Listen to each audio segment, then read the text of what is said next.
அஸ்ஸலாமு அலைக்கும். எல்லாம் நல்லா இருக்கீங்களா? இன்றைக்கி நம்ம சேனலில் இப்போ நம்ம பார்த்துட்டு இருக்கிறது பிரண்டை பொடி வெரி ஈஸியாக சிம்பிளாக டேஸ்ட்டாக நம்ம ஏற்கனவே நம்ம ஷார்ட் வீடியோவில் போட்டிருக்கோம். ஃபுல் வீடியோவாக லென்த்தாக இதில் சொன்னாங்க.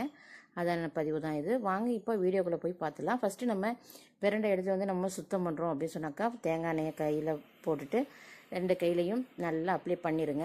பண்ணிவிட்டு அதுக்கப்புறமா நீங்கள் இது மாதிரி கத்தி வச்சு கூட அந்த நார்களை நம்ம எடுத்துடணும்.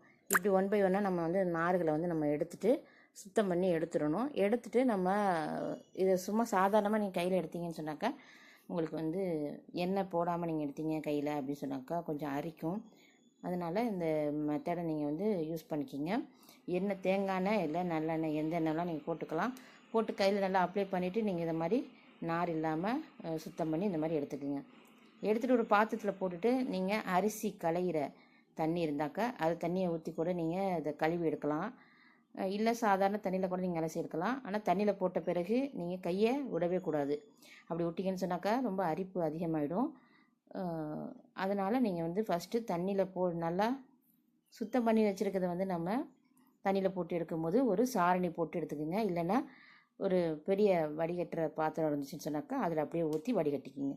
சாரணி போட்டு நீங்கள் சுத்தமாக நம்ம வந்து இது கையில் எடுக்கும் போதே சுத்தமாக தான் இருக்கும். இல்லை மண்ணுலாம் அதெல்லாம் இருக்காது.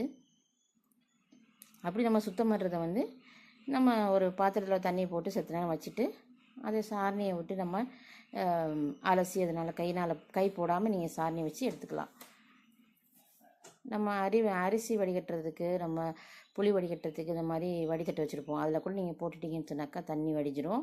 கொஞ்சம் நேரம் கழித்து நம்ம ஒரு துணியில் போட்டு நல்லா தொடச்சி அதை அப்படியே வச்சுக்கணும்.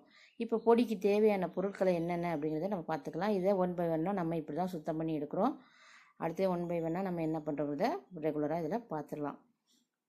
நம்ம இது எடுத்தோம் இல்லையா அந்த பிரண்டையை வந்து நம்ம ஒரு பாத்திரத்தில் போட்டு நம்ம அளந்து எடுத்துக்கணும். ஒரு கிண்ண அளவு எடுத்துக்கலாம். ஒரு கிண்ணத்தில் 1 கிண்ணம் இருக்குது அப்படின்னு சொன்னாக்கா அதே ஒரு கிண்ணம் அளவுக்கு தான் நம்ம எல்லாமே மெஷர்மெண்ட் பண்ண போகிறோம். காரத்துக்கு மட்டும் பட்டை மிளகா கூட குறைச்சி போட்டுக்குங்க. நான் வந்து இன்றைக்கி 30 மிளகா இன்றைக்கி போட்டேன். ஒரு கிண்ணத்தால் எனக்கு வந்து 2 கிண்ணம் இருந்துச்சு. நான் அதுக்கு தகுந்தாற்போல் நான் போட்டுக்கிட்டேன்.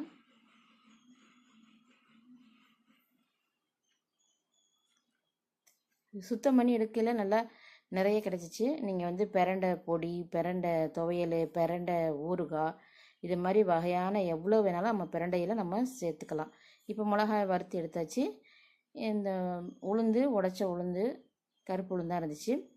அதை நான் எடுத்துக்கிட்டேன். ஒரு கிண்ணத்துக்கு 1 கிண்ணம் எடுத்துக்கிட்டேன். நல்லா வறுபட்டு பொன்னிறம் வந்தோடனே அதையும் வறுத்து எடுத்துருங்க.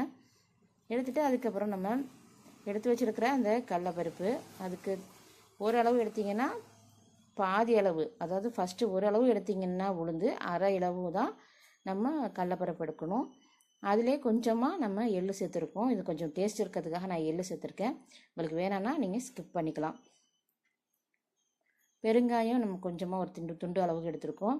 அதையும் நல்லா எடுத்துக்கோங்க. கடலைப்பருப்பை போட்டு வறுத்து எடுத்துக்கோங்க. தனியாகவே நம்ம போட்டு பொடிக்கு வறுத்து எடுக்கணும். எல்லாத்தையும் ஒன்று சேர்த்தாப்புல நம்ம வறுத்து எடுக்கக்கூடாது. அப்படி வறுத்து எடுத்தோன்னு சொன்னாக்கா ஒன்று வறுபடும், ஒன்று வறுபடாது. நல்லெண்ணெயே கொஞ்சம் கொஞ்சமாக ஊற்றிட்டு நீங்கள் வறுத்து எடுத்துக்கோங்க. இப்போ நல்லெண்ணெய் கொஞ்சம் நிறையாவே ஊற்றிருக்கேன். ஏன்னா பிரண்டை எல்லாத்தையும் நம்ம இதில் போட்டு வறுத்து எடுக்கணும். பெருங்காயத்தை ஃபஸ்ட்டு போட்டு வறுத்து எடுத்துக்கோங்க. அந்த எண்ணெயிலே நம்ம பிரண்டையை போட்டு வறுத்து எடுக்க போகிறோம்.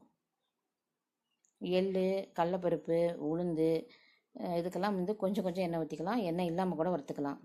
ஆனால் இந்த பிரண்டைக்கு நல்லெண்ணெயை வச்சு நம்ம அந்த வறுத்து எடுக்கும் போது அதோடய டேஸ்ட்டே வேறு மாதிரி இருக்கும். சூப்பராக இருக்கும். இந்த மாதிரி பொடி நீங்கள் செஞ்சு பாருங்கள். புளி வந்து ஒரு துண்டு அளவுக்கு நம்ம இந்த இதுக்கு சேர்த்துக்கணும். கொஞ்சமாக அந்த மசமசப்பு இந்த அரிப்புத்தன்மை இல்லாமல் இருக்கிறதுக்காக பூண்டு ஒரு 5-6 பூண்டு போல் நான் இதிலே வறுத்து எடுத்துக்கிட்டேன். அந்த புளி இதில் நீங்கள் சேர்த்துக்குங்க. சூப்பராக இருக்கும், டேஸ்ட்டாக இருக்கும், நல்லாயிருக்கும். நல்லெண்ணெய் சூடு காட்டி கூட நம்ம ஊற்றி இந்த பொடியை சுடுசோரில் போட்டு பரட்டி சாப்பிட்லாம். இதே போல் நீங்களும் ட்ரை பண்ணுங்கள். நம்ம சேனலை ஃபஸ்ட் டைம் பார்க்குறீங்கன்னு சொன்னால் சப்ஸ்கிரைப் பண்ணி வச்சு பெல்லைக்கனை கிளிக் பண்ணுங்கள். ஆளுங்கிற சிம்பிள் வச்சுங்க. கருவேப்பிலையும் நல்லா வறுத்து போட்டு எல்லாத்தையும் அரைச்சி எடுத்துங்க. அரைச்சி எடுத்திங்கன்னா பொடி ரெடி. பிரண்டை பொடி இதே போல் நீங்கள் செஞ்சு பார்த்து ரெடி பண்ணி பார்த்துட்டு வந்துச்சா இல்லையாங்கிறத மறக்காமல் எனக்கு கமெண்ட் பண்ணுங்கள். மறந்துடாமல் உப்பும் சேர்த்துக்குங்க. தேங்க்ஸ் ஃபார் வாட்சிங்.